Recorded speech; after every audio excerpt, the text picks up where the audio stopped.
Good morning student.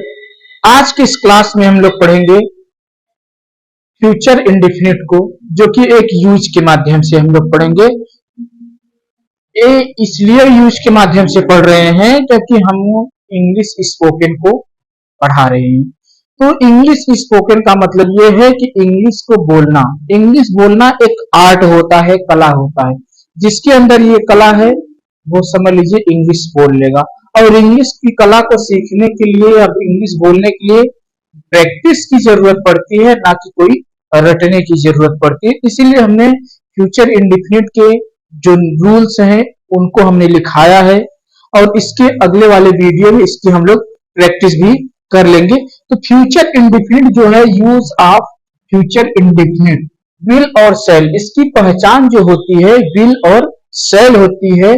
Will और cell आप सब अच्छे से जानते हैं, आई और वी के साथ सेल लगता है और बाकी सब के साथ विल लगता है। तो इसकी जो हिंदी में पहचान होती है, गा गे गी आता है। ठीक, तो इसके जो 6 नियम है इंग्लिश को स्पोकन में बोलने के लिए, वो हमने पॉइंट वाइज डन करके रखा है कि किसमें क्या चीज लगेगा, किसमें क्या चीज नहीं लगेगा।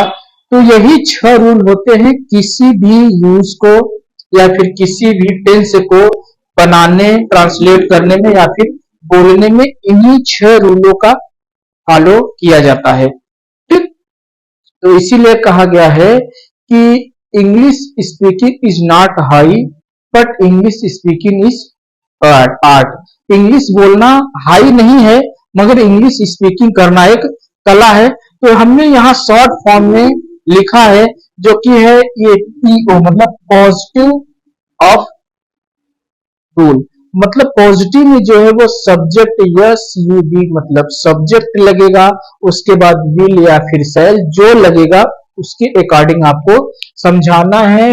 सब्जेक्ट प्लस विल और सेल, और इसमें हमेशा वर्ब का फर्स्ट फॉर्म लगता है, verb of the first form, उसके बाद ऑब्जेक्ट और उसके बाद ईटीसी। मतलब ये है कि आई और वी के साथ सेल लगाना है, बाकी सब के साथ हमें विल लगाना है। ठीक, आई और वी के साथ सेल, बाकी सब के साथ में विल लगाना है, और वर्ब का फर्स्ट फॉर्म ही लगाना है, न कि सेकंड और थर्ड फॉर्म लगाना है। ठीक, ये हो गया हमारा पहला रूल। और दूसरा रूल जो है पॉजिटिव ऑफ निगेटिव, मतलब पॉजिटिव जो होता है उसी का हमें निगेटिव बनाना है। ठीक, तो यहां हमने सेल, उसके बाद नॉट, और उसके बाद वर्ब का फर्स्ट फॉर्म, ऑब्जेक्ट और ईटीसी।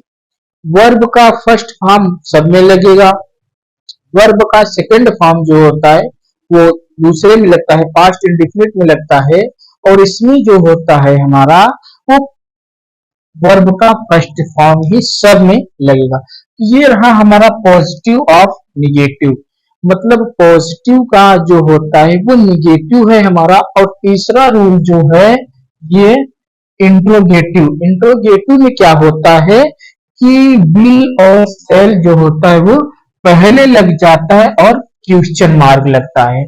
अगर क्वेश्चन मार्क लगा है तो वो क्या है, हमारा क्वेश्चन वर्ड है। क्वेश्चन वर्ड जो होते हैं वो 2 प्रकार के होते हैं। एक होता है क्यू डब्ल्यू, मतलब क्वेश्चन वर्ड ऑफ। तो क्यू डब्ल्यू का जो होता है, इसमें क्वेश्चन वर्ड जो होते हैं वो what, why, when, where, how होते हैं। ठीक, मगर ये जो हमारा है ये क्या से स्टार्ट होता है, पहले क्या से स्टार्ट होता है।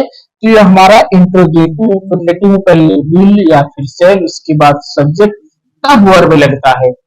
ठीक, तो पहले सब्जेक्ट जो हुआ हमारा ये एचवीवी से कहते हैं हेल्पिंग वर्ब।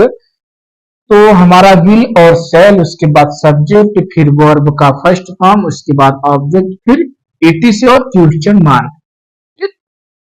ये चौथा जो है हमारा इंट्रोगेटिव ऑफ निगेटिव। इंट्रोगेटिव जो होता है जिस प्रकार से हमारा ये पॉजिटिव हुआ, पॉजिटिव का फिर निगेटिव हुआ, उसी प्रकार से हमारा ये इंट्रोगेटिव का भी निगेटिव है। इसमें क्या होगा, विल और सेल, उसके बाद या फिर ऐसे लिखिए या फिर इसी को शॉर्टकट में लिखिए।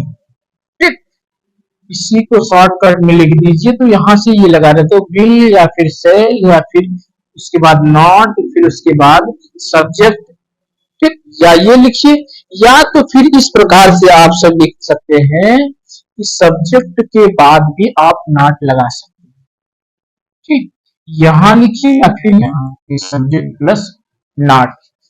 तो इस ये जो रूल है हमारा, ये नॉट इसलिए लग रहा है हेल्पिंग वर्ब की जस्ट बगल में, क्योंकि हम स्पोकन करा रहे हैं, स्पोकन सिखा रहे हैं, इंग्लिश को कैसे बोला जाता है और कैसे समझा जाता है, और ट्रांसलेट में हमेशा सब्जेक्ट के बाद ही लगेगा। तो उसके बाद ये सब्जेक्ट, उसके बाद नॉट, फिर ऑब्जेक्ट, फिर वर्ब का फर्स्ट फॉर्म, फिर ऑब्जेक्ट, फिर ईटीसी, और ये हमारा क्वेश्चन मार्क, ठीक।